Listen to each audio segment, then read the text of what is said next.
Okay, so it looks like we've hit 1 o'clock Eastern.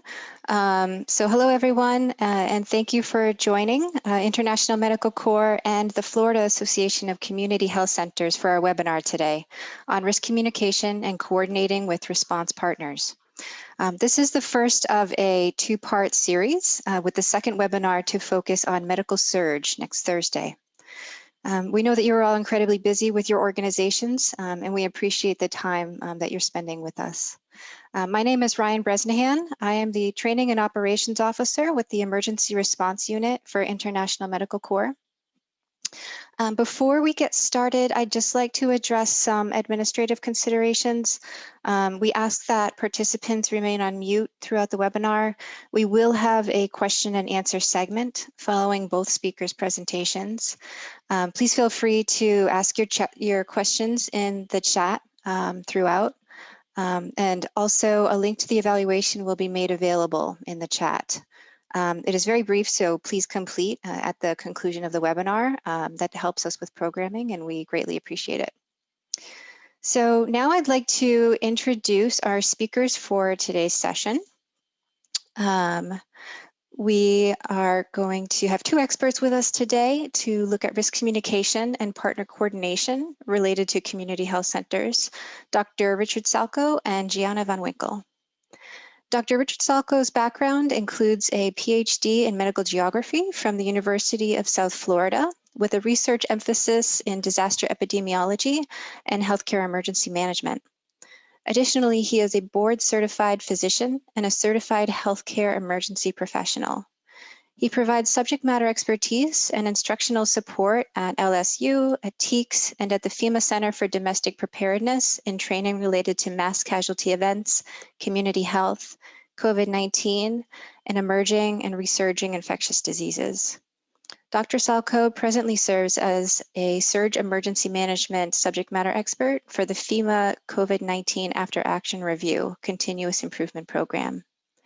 Over the past 3 decades, Rich has been active in the role of hospital section chief, hospital residency director, healthcare coalition chair, and as a community disaster preparedness and medical vulnerability subject matter expert for the Florida Department of Health. So welcome, Rich, to today's webinar. Additionally, we also have Gianna Van Winkle, and Gianna has been working in community-based healthcare since 2009 when she was hired by a Miami-based federally qualified health center to oversee the health center's risk management and compliance programs, including environment of care and emergency management. In 2014, Gianna relocated to New York and served as the program manager for the Health Center Support Program at CHEP, the state's primary care association, focusing both on emergency management and FQHC program compliance. Gianna returned to Florida in 2020 and joined the team at FACHC as the Director of Emergency Preparedness. She specializes in curriculum development, practice coaching, and training technical assistance delivery to community health centers. Gianna holds a master's degree in business administration with a specialization in human resource development from Nova Southeastern University, and she has obtained certification in healthcare compliance, practice facilitation, and the CPI Prepare program. So welcome, Gianna. Thank you again to our speakers for joining us. Before we get started, just a little bit about our mission at International Medical Corps. So we are a global humanitarian organization dedicated to saving lives and relieving suffering. Established in 1984 by volunteer doctors and nurses, we are a nonprofit with no political or religious affiliation. And we have about 7,000 staff members around the world, with more than 90% of them who work locally. Our mission is to improve the quality of life through health interventions and related activities that strengthen underserved communities worldwide. We try to prioritize flexibility to respond rapidly to emergencies, and we offer medical services and training to people at the highest risk, always working to strengthen local healthcare systems and promote self-reliance. So in alignment with our mission, we've been very active during the COVID-19 pandemic around the world, deploying medical supplies, training healthcare workers, setting up triage and screening sites, and more. In the US, for example, we have worked to increase patient capacity at hospitals, We have delivered training and information series for healthcare workers, and we are ready to deploy emergency medical teams at a moment's notice. I'd now like to turn it over to Gianna to speak a bit about FACHC. So over to you, Gianna. Hi, and welcome everyone. Thanks so much for joining us. We know your time is very valuable and appreciate your interest in this topic. We've partnered with International Medical Corps, as you know, not only on this webinar, but on a number of initiatives. So I think many of you know FACHC and are very familiar with the work that we do on behalf of health centers all across the state of Florida. One of the key aspects of our emergency preparedness program is really developing these partnerships with organizations like IMC. Here listed on this slide, you see just an example of some of the collaborations that we've engaged in over the years. IMC was on the ground and very instrumental in helping health centers. Most recent memory in the areas affected by Hurricane Michael back in 2018. IMC has also supported FACHC to establish a portable generator loaner program. There's information about this on our website, but this has enabled us to stage portable generators around the state so that in the event of a power disruption, health centers can have access to those portable generators. Great resources there. And then of course, again, not too long ago, and how timely was this, IMC and FACHC partnered to develop a training on health center management for emerging infectious diseases and other public health emergencies. I know many health centers around the state were able to take advantage of that training, and hopefully you've found that very useful in the last, 8 to 10 months. With that said, the content that we're going to show you both today and next week is really an evolution of some of the content that was included in that day-long training. So we've kind of streamlined it, made it bite-sized, and are taking it into the present day with some of the lessons learned in more recent memory. So we're so glad to be here partnering with IMC. This is part of an ongoing collaboration, and we really appreciate your partnership. So thanks so much, Ryan, and for our presenters. Yeah, and thanks, Gianna. It's always such a pleasure to work with FACHC. So we want to review just today's objectives for over the next 50 minutes or so. So during this presentation, we want to describe health center considerations for communication planning and enhancing response capabilities related to the ongoing pandemic and future vaccination campaigns. It's really great to have Gianna on this because she'll be able to speak to FACHC's perspective in upcoming vaccination campaigns and share expertise there. Next, we want to look at crisis and emergency risk communication, or CIRC techniques, for health centers related to public health emergencies. And lastly, we're going to revisit the roles and responsibilities within your communities and healthcare coalitions during a large-scale public health emergency, looking at the assets that community health centers bring, and also the benefits of working with healthcare coalitions. But first, we wanted to conduct a brief poll. It's only 3 questions, and so I wanted to provide about, I want to say 2 to 3 minutes just for people to have the opportunity to take this poll. So it should be up on your screen. Let me know if you're having difficulty in the chat, but otherwise, please focus on the 3 questions in the poll.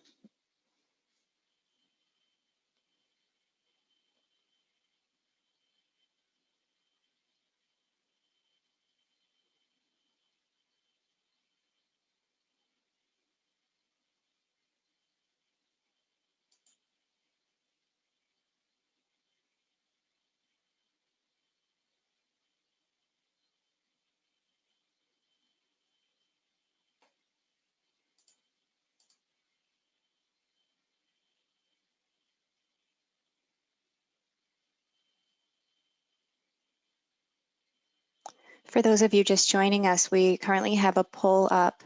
We're going to have it open for about another 1.5 minutes just to get an understanding for the different platforms you use with your community health centers in risk communication. And please note that there are 3 questions in total. Thanks.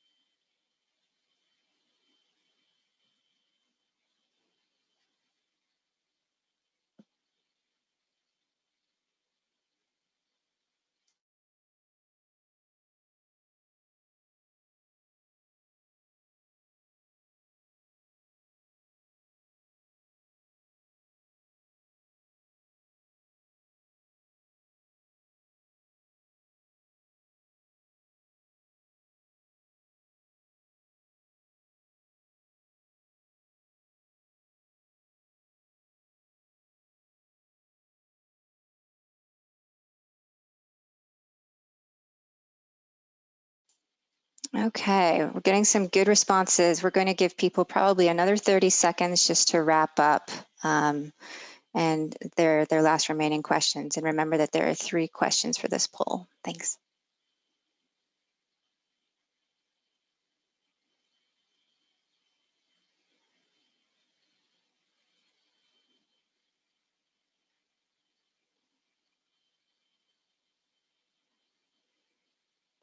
Okay, perfect. I'm going to bring the poll to a close and share briefly the results with everyone.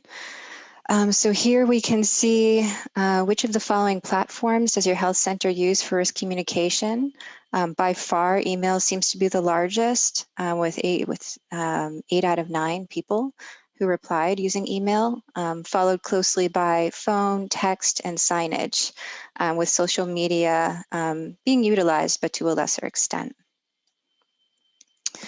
For the second question, how much interaction, we did need to kind of put an asterisk here. How much interaction would your health center representative have with the Regional Healthcare Coalition?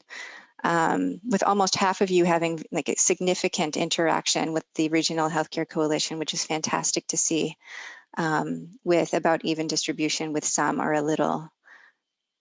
And then lastly, have you consulted any of the following partners when developing health risk communication messaging?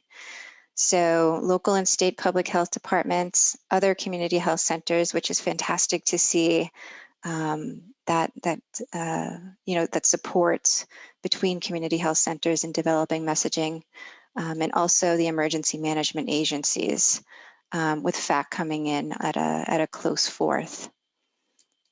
Okay. So I'm going to stop sharing these results, but I can bring them up at a later date for reference. But thanks everyone so much for participating in that. So next, I am going to turn it over to Gianna in order to speak about health center considerations. Great. Thank you so much, Ryan. And thank you again, everyone, for joining. I know we had a couple more come in a couple minutes late. And again, so appreciate you being here.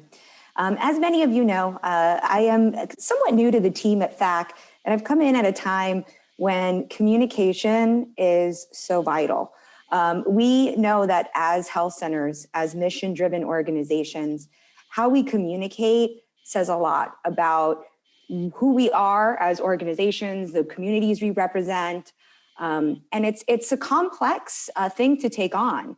So, I wanted to just take a moment to start to frame the topic for today. The focus of our webinar is going to be this risk communication as it applies to emergencies, but taking a couple steps back, thinking about how we communicate just day to day. And of course, in 2020, our day to day is actually in the midst of an ongoing emergency response. So we're kind of seeing those two worlds collide right before our eyes. With that said, communication being this key driver for us as community-based organizations, being at the core of what we do around keeping patients engaged and educated about their health and about how the community is impacting their ability to do so and access care. We have to have a lot of different methods to communicate, and the results of that poll clearly show that we are using many different channels, and some to different degrees, and different situations will call for us to use different types of communication channels. With that said, we have some that may be overutilized and others that are underutilized. I noticed that in the poll, there was quite a few others that responded. So If anyone would like to mention in the chat another other that is not listed on this slide or something that comes to mind, please do so. As I mentioned in some of my previous communications to this webinar, we're hoping for this to be interactive. So please do chime in the chat box. I'd love to hear. Another aspect I would love to get your feedback on is who in the health center has the responsibilities for carrying out some of these communications. Of course, as individuals, we interact with patients and with other staff all of the time, but do you have key people in the health center who craft messaging, who decide on the channels and push them out? Laura, I see your response on your website. That's another great channel. Yes, website, web-based presence is so important. And I've seen also social media really used effectively. As you see here on this slide, these are two graphics that I pulled from different health center Facebook pages. One is all about the COVID response, also what the health center is able to provide as part of this community-based response. And then another here has to do with a hurricane and using these graphics to draw attention to what the health center is doing in response to a storm. And I see that as well. Another response is here, our answering service. That's another great element to have included in some of your communications planning. Really good points. And thank you so much for chiming in there.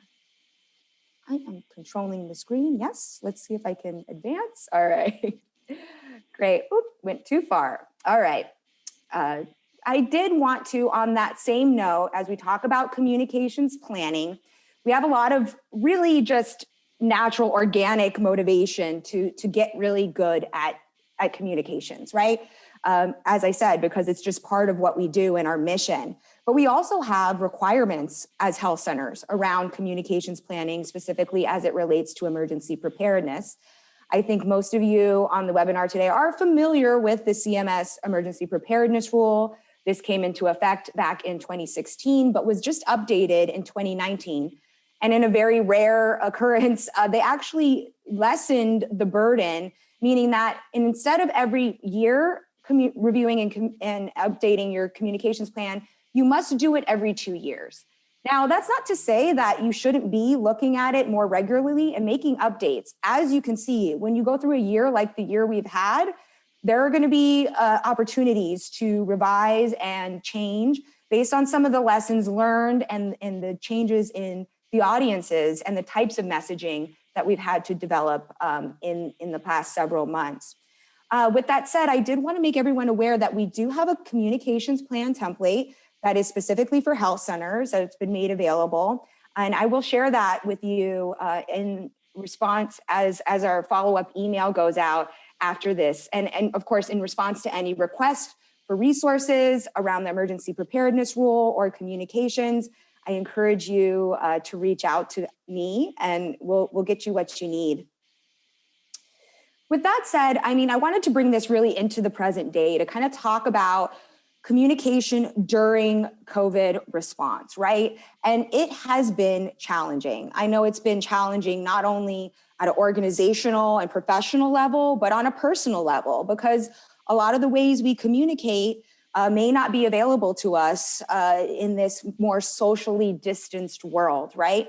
And not only that, but we've had to kind of think about how health centers are communicating with different audiences, right? And the types of topics that we've had to go into are different than we've had to maybe in the past. So when we think about staff being one audience and then having to interface with public health and other partners, including FACHC, you know, there's different considerations you take going into these different audiences.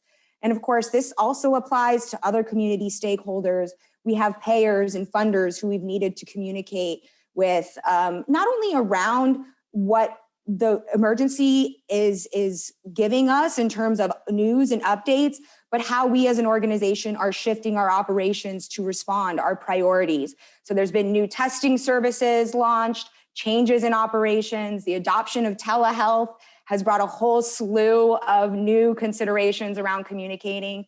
And then of course, as it relates to COVID, how are we messaging to the patients that we know are at higher risk of contracting or having severe outcomes from this virus? So all things just to consider as we start to talk a little bit more about risk communication. I did want to mention this new guidance that has come out. Actually, it was on September 16th of last month. The CDC released what they're calling the Vaccine Program Interim Playbook for COVID-19. And chapter 12 of this playbook is all about communication. And of course, this is more directed toward jurisdictions as they plan, but health centers are mentioned throughout. And I would encourage folks to take a look at this playbook just to get a sense of what may be to come. There's a lot of uncertainties, but it helps get our minds going so that we can engage the team and start our preparedness as soon as possible.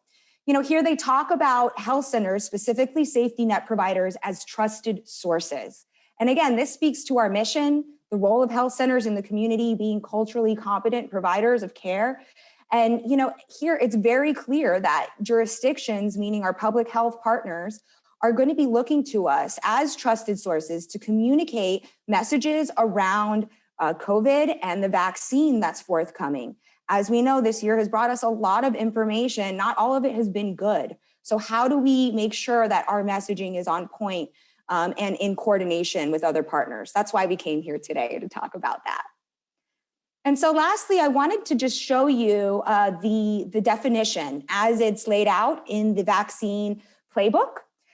You can see it here. I'm going to pass it over pretty seamlessly to our presenter, Dr. Salkowe, who can go into the details around what risk communication principles are and how we can apply those to our ongoing communications as health centers to all of these various partners and audiences.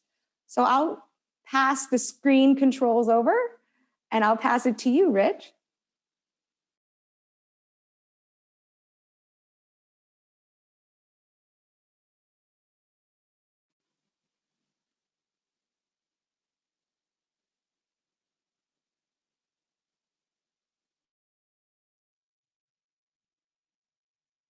All right, looks like he's on. Hello, everybody. Appreciate you being here. Some names I recognize. Jim, I appreciate you having your camera on. I recognize your face from last year. It's good to have an opportunity to speak with you all. And this is important stuff to me. I've had the opportunity over the past 40 years to interface with people on a local, state, and federal level with respect to how we communicate in the hospital setting, how I teach my residents to communicate with patients. And I've seen how that has evolved or devolved over the years, where we started and we weren't worried about touching people. And now, even pre-COVID, we were more concerned about the propriety and risk associated with compassionate touch. And it's certainly become more of a factor now that touch is an initiative that's of concern because of the disease that we're dealing with. It's of a concern because of the aspects of telemedicine and video conferencing, and how do we communicate with people effectively so we know we care about them. Difficult, particularly difficult in your setting. Multicultural populations, homeless populations. Last year I had the opportunity to speak to a group of tribal nation participants at the FEMA Center for Domestic Preparedness about this very issue. And in the middle of my dialogue, I started talking about how we make contact with people. And we look in their eyes and we communicate with them. I mean, does that convey to you that I am attentive to your needs? And I can only see one set of eyes. So Kim, give me a thumbs up if that means anything to you. And if it doesn't, let me know what does mean something to you. If I am paying attention to you, do I look in your eyes? We're going to say yes. Unless you come from some tribal nations. Because in some of the tribal nations, what you're going to find out is looking in somebody's eyes directly is a sign of disrespect. Some tribal elders have contempt for people who look at them directly in their eyes. So know your audience. This is part of what we do from a cultural ethic perspective. And we'll talk about the different things we actually do. But, it starts at home. It starts with the way that we look at our kids, the way we look at our spouses, the way we look at our neighbors, and how we communicate empathy and compassion. And the CERC introduction that I've put before you addresses that. Ideally, you want to be first with what you have to say. You don't want to wait until everybody up and down the block is shot and run for the hills before you start communicating the message. We've seen that be a problematic area dating back to the Black Plague in the 14th century. But more recently, in our lifetime, there was a problem with Ebola. For communication early on, think about what happened when Thomas Duncan showed up at the Presbyterian Hospital in Texas. We were getting mixed messages from HHS, mixed messages from OSHA. What kind of equipment should you use? And we ended up relying on each other, creating a lot of confusion, a lot of concern. It violated a lot of trust in these entities, which we gradually rebuilt in a number of ways until recently when we found a whole new set of ways to lose people's trust. And we're going to talk about that a little bit moving on. This is the idea of being right. And being right, as we'll discuss over the next several slides, is difficult in a pandemic because there's a lot of changing structure. What you say on the first day may be different on the second day, even with best of intentions. There is no precedent in recorded history of a pandemic event occurring where one of the primary mechanisms of spread was asymptomatic or pre-symptomatic people. 40% of the people with COVID-19 have asymptomatic COVID-19. These people retain the ability to transmit this disease, approximately 75% of the same ability as somebody who is symptomatic. That is a risk that we never encountered before.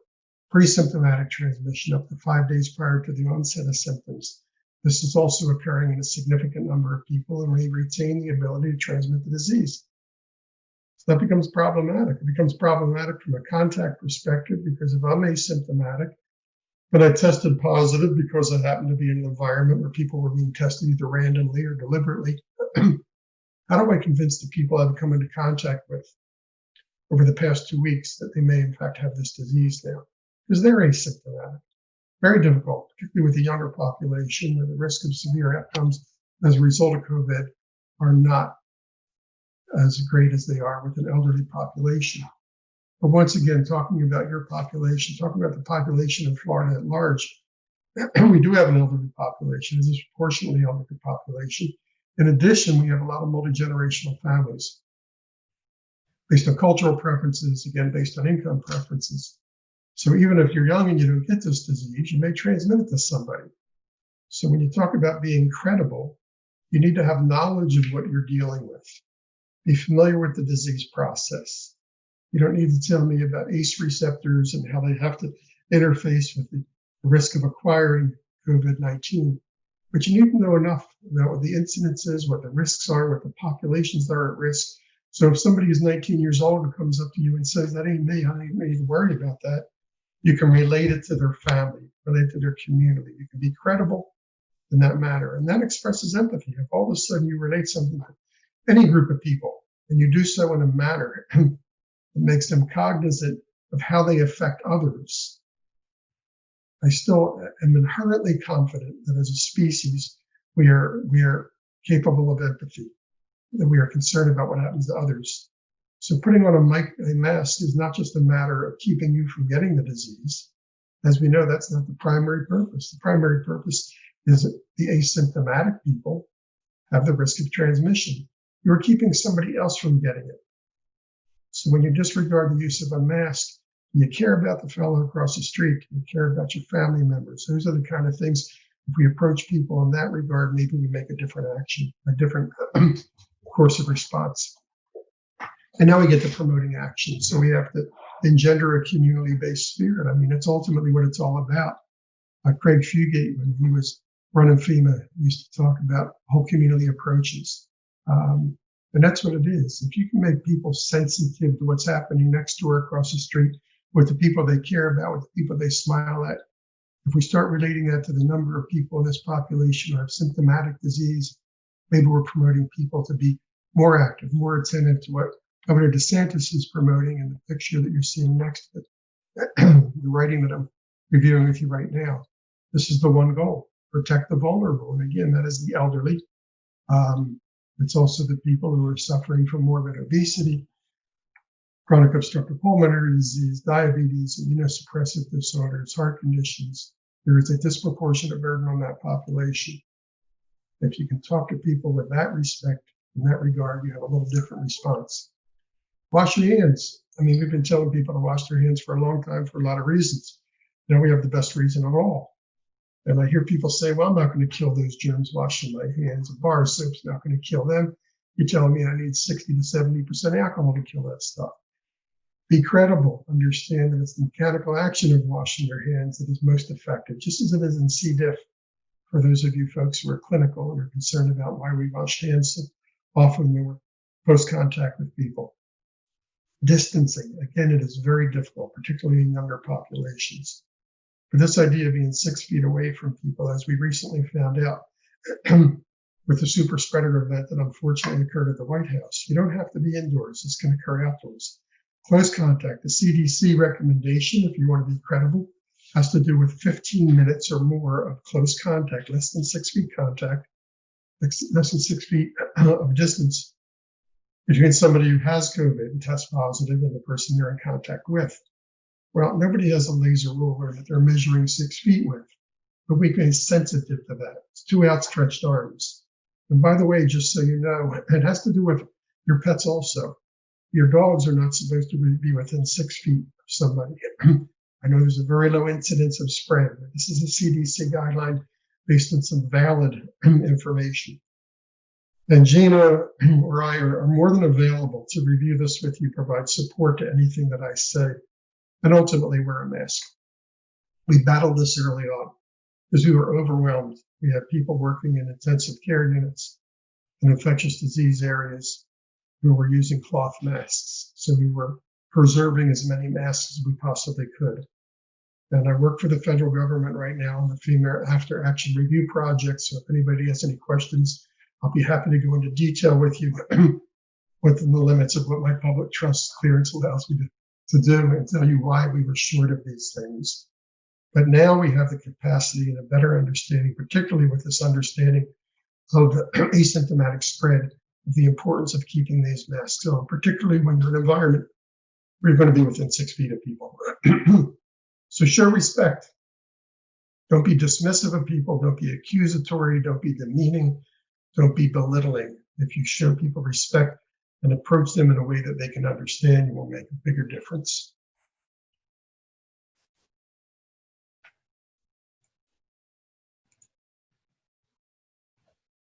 Okay, I want to go backwards. Make me go backwards.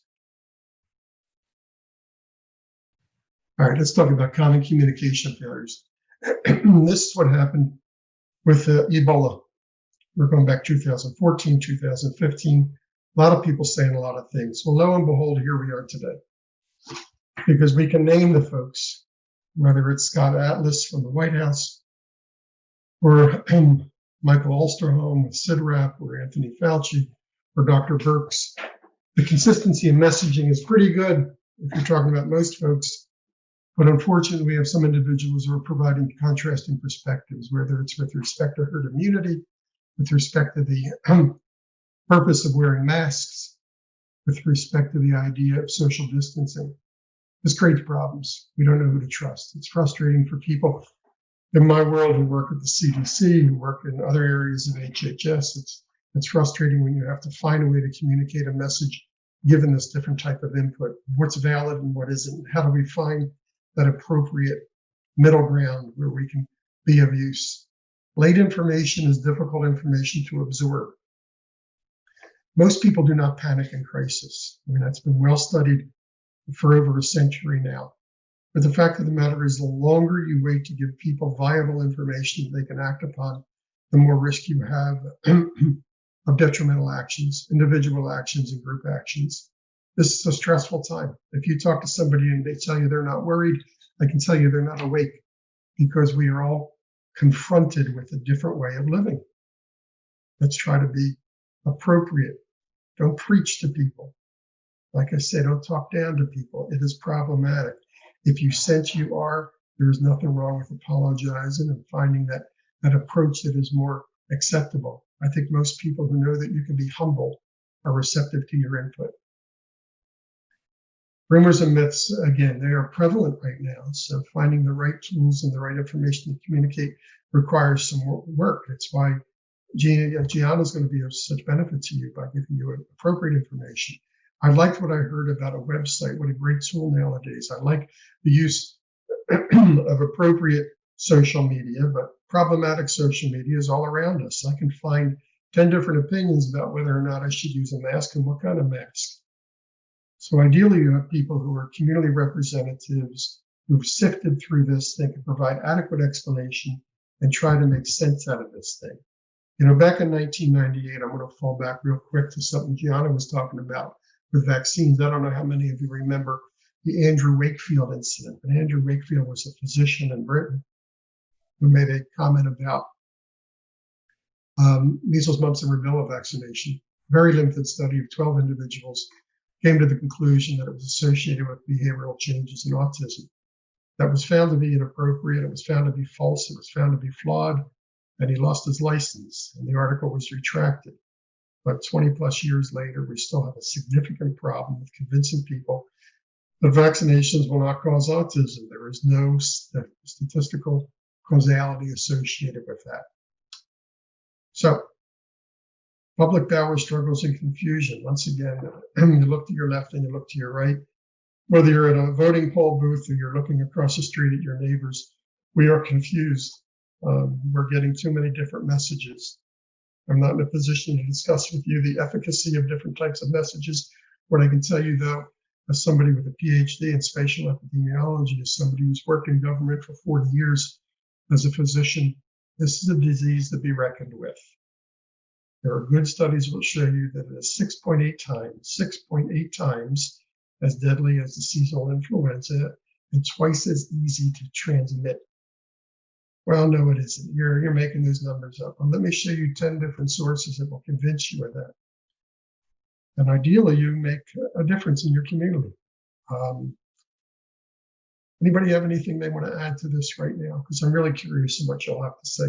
And I know we get to be camera and verbally shy in these settings.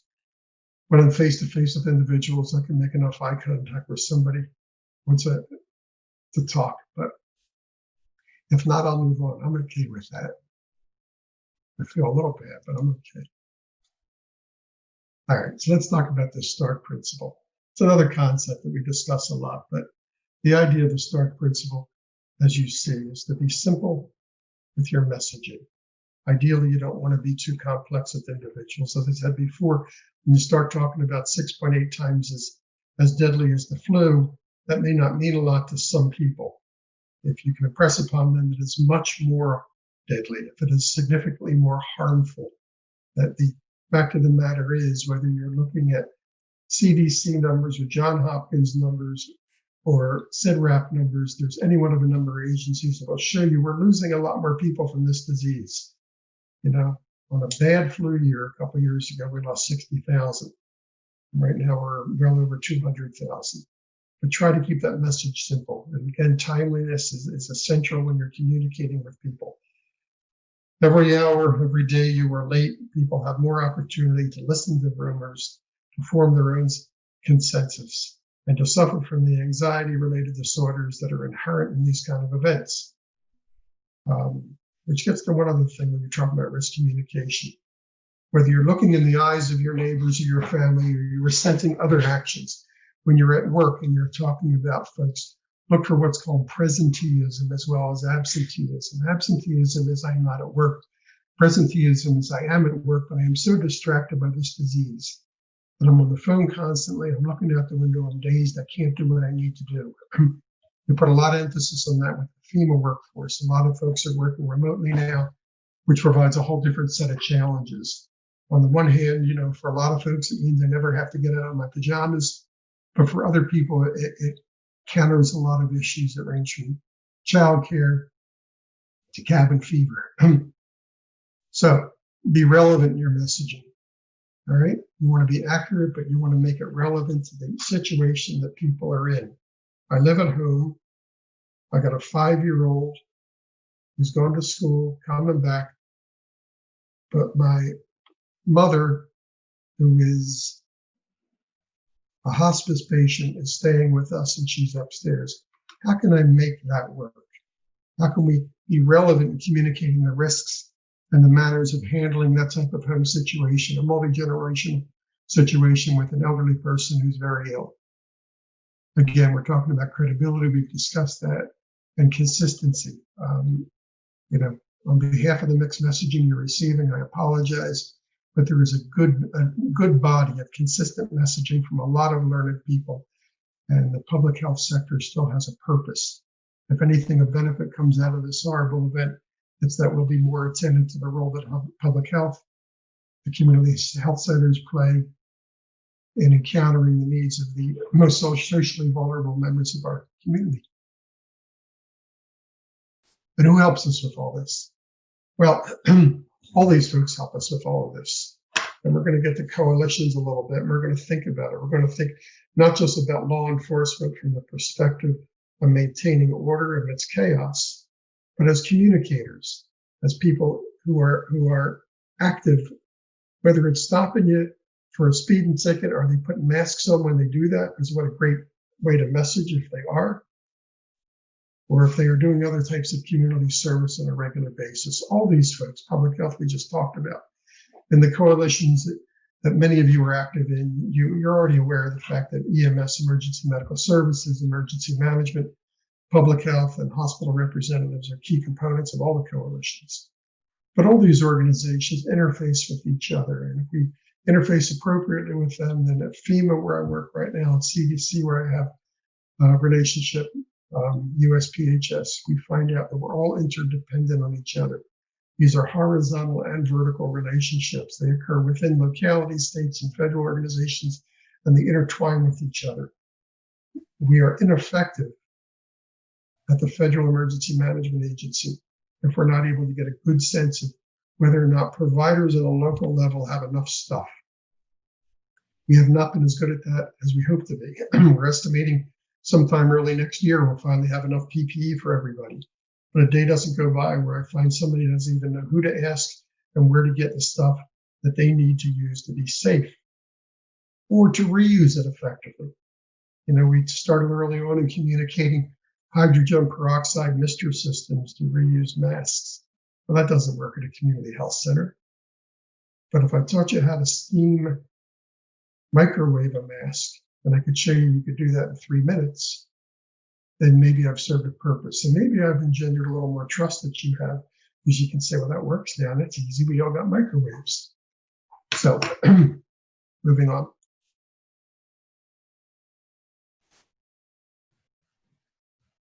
We're going to coordinate with a lot of different people, and we're going to do that in the manner I spoke with on the last slide. And primarily, we're going to use our coalitions. And each of you across the state ideally are familiar with these coalitions.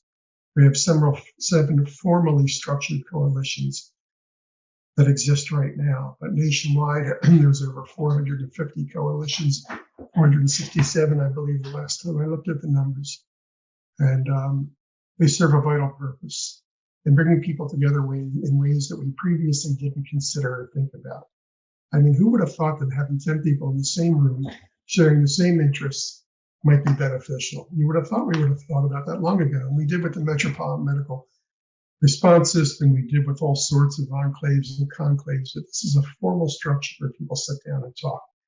And I will tell you, I work with the Pasco County Coalition. I don't know if we have any Pasco County attendees, but I worked with them for several years. And it wasn't until my last year that I realized that I had somebody sitting across from me who worked for a volunteer agency that did well checks. And my question was, why are you doing well checks? The insurance companies do well checks. The hospitals have well check services. Why are you doing that? And they do well checks as long as a patient needs to be checked on, after all these other organizations sign off. And they have a relationship with Pasco County Sheriff's Office where if they do a well check and somebody doesn't answer, Sheriff's Office will send a deputy out to see if they're well. What a wonderful resource. And how is it possible I practiced in that community since 1982 and didn't know about this? This is what coalitions do. They help us communicate. My hospitals, we encourage them to put information in the discharge packets. I met a lot of resistance early on with that because people have enough to worry about when they're going home from their kidney stones or their surgery. They don't want to have to worry about anything else. But we now have them putting COVID packets in. So we are educating people. with the kind of things that we talked about earlier. Wear a mask, wash your hands, wait, stay 6 feet away. And I think this truly is how we make a difference.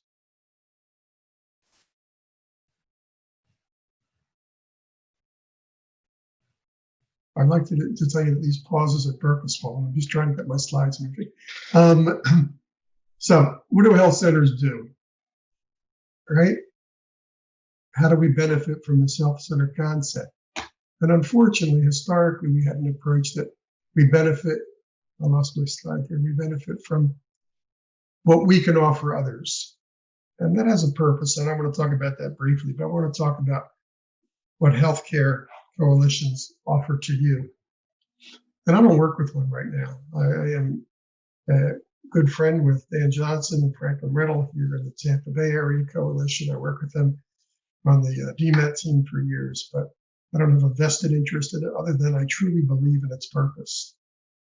So when you want to give immunizations, we put it together an extensive system of pods, points of dispensal, closed pods for facilities like yours where you make sure all your staff gets vaccinated, public pods for the public at large. Bottom line is we're going to be dependent upon community health centers to offer immunizations. We're going to be dependent on pharmacies. We're going to be dependent on a lot of different resources. And we're going to be dependent today on communicating messaging appropriately. Because although half the population says they're reluctant to get immunized, there's a lot of people aren't aware of the prioritization because we're still struggling with exactly who should get what first. If we're not communicating that today, if we're not having that dialogue, then maybe our healthcare workers really need to be immunized because if we lose them, we can't take care of you. Maybe our elderly, maybe our most vulnerable people, maybe our essential workers, maybe our people who are more income compromised, who live in closer quarters, need to be given a different level of regard and priority with being immunized. That's compassionate, right? That's empathetic. But if we don't start talking about that right now, it's only a few months away, we're going to have problems. All these other things you're looking at, whether it's hosting a meeting for a coalition at your location, where people can say, I've never been in one of those places. I wonder what they really do there. Supply sharing, problematic, because none of us really seem to think we have enough. And when we get it, we tend to hoard it. But a coalition gives you a great opportunity to learn about things. I learned about getting access to atropine, which we use in a lot of high-risk terrorism chemical events, from the hospice folks who evidently have an awful lot of atropine on stock. It's a medication for those of you who are in clinical. It's of great use when people have been exposed to certain chemicals. Exercises, I push very hard, and not just in-house exercises, but county-wide exercises. We do that in Hillsborough County, and we've done pretty good with it. The idea of being hospitals and emergency management and the EOC, and ideally the community health centers involved in this. Now you have an exercise that means something. You get to shake people's hands, not right now, but the day will come. You get to make contact with individuals and make a difference. Educating, we talked about all these different things. If you do it as a team, particularly with joint messaging, you will make a difference. This idea of joint messaging is critical. I would prefer not to see every community health center in the state of Florida providing independent messages, because inevitably somebody's seeing this a little differently. If you can set up a joint information network, a joint information system, and then you can transfer that to a coalition so these messages are occurring system-wide with some uniform approach, will benefit everybody. So ultimately what we really want to do is make people trust us. These are difficult times to garner trust, but I can tell you people do want to trust somebody right now. We talked a little bit about this before, but since I made these slides and put in the fancy arrows, I'm going to talk about it a little bit more. Ultimately, when we look at this from a local, state, federal idea, we have to understand what we're trying to do is coordinate assets. Historically, there has been a tendency for people to think that the federal government will take care of me if I really need help. And to some degree, that's true, but I can tell you it takes 72 hours for me to put my disaster medical assistance team up in your parking lot and get all my people in play. The strategic national stockpile at its best was never designed to have 3.5 billion N95 masks stored across the country in their 12 strategic sites. And that estimate is what probably will be needed by the time we're done managing the critical aspects of this pandemic. But together, by communicating effectively, by showing an understanding of specific needs up and down the line, then we end up having a different level of trust. We've been monitoring diseases in this country since HHS was just first formed in response to malaria outbreaks. We do it today. We have mandatory disease reporting, right? We have the Disease Health Safety Network where we report. Right now, hospitals are reporting information through CDC and HHS, originally to the National Healthcare Safety Network, and now to a project tracking system with HHS that provides input not just on the specifics of COVID, but now the influenza season is cranking up. It provides us with that insight also, and it provides details on PPE and other resources that are in high demand, so that ideally they can be allocated more effectively, preserved more effectively, expanded more effectively. If we do all this, if we lend a voice from your community health center, through Gianna, all the way up the line, I can tell you what makes a difference. I am looking at this data every day. I have meetings, virtual meetings with the staff of FEMA on a regular basis. And I am not thrilled about everything that's happened, and I know we can do better, but the communication channels that have proven to be most beneficial with respect to access to resources are the ones that start just in that way at the local level. NGOs, critically important. IMC, you're well aware of now, but Baptist Children and Family Service, Operation Blessing, Samaritan's Purse, the ones we're always familiar with, American Red Cross, Salvation Army, critical. Sometimes better organized, unfortunately, than our government resources are. They are trained well to respond rapidly and provide services from behavioral health to PPE.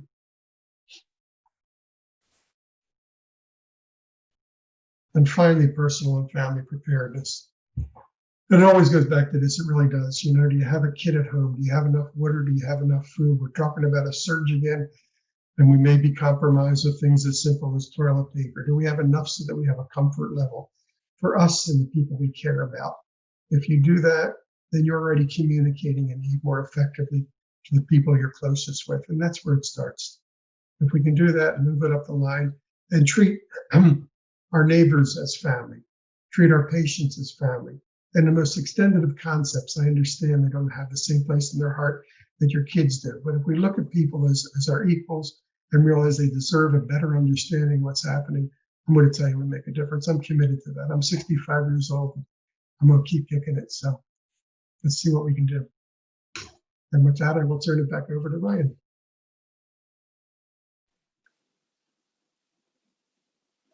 I think I'll turn it back over to Ryan. Great. Thanks so much, Rich. Well, thank you both to Rich and Gianna for your expertise and for your presentations. We'd like to use this time. I think we have about just under 10 minutes left for any questions that you have on the presentations. Please, you can enter them in the chat. And I'd also like to direct your attention to, Gianna has posted the link to the evaluation. Again, it's very brief. I think it takes about 2 minutes to complete. And again, it helps with our programming moving forward. So we'd really appreciate that. But we did want to pause and just allow space for people to reflect and to ask any questions of our two presenters. I would like to chime in while folks are maybe entering feedback in the chat, and you can always unmute yourself and chime in. It was so encouraging for me to see the results of that poll at the beginning of this session around coalition involvement. I think, as Rich talked about in the latter part of this webinar, coalitions are a real vehicle for moving us towards this whole community preparedness. And it's not going to happen overnight. I know even from my time in New York, it can feel like at times the coalitions can be very hospital or EMS centric, but I can tell you through this ongoing response, we are clearly demonstrating how many different types of organizations really play a role Not only community health centers, we're seeing long-term care providers getting more involved, of course, due to their risks. So this is a big opportunity for health centers to really get a little more visible among those groups. And as Rich said, you know, with a lot of the new, you know, objectives that have been put in place, you know, our hope is that this will be even more of a resource to you in terms of not only the connections that you make, but actually assets that are handed down through this structure. So, you know, at FACHC, I am doing my best to keep up with all of the coalitions, and they're all different, which makes them unique. It's kind of like health centers, we're all different, right? But if I can ever be of assistance in connecting you with the coalition or other partners, that is what part of my role and a big goal for me. So I wanted to put that out there to folks. If there's any other feedback in the chat you'd like to share, we will be sending the slides. I will send out that communications plan template as well. And if there's any other needs or questions, we would welcome them now. I see some familiar names in the audience, but it doesn't sound like anyone speaking up, but I do appreciate all of you being here.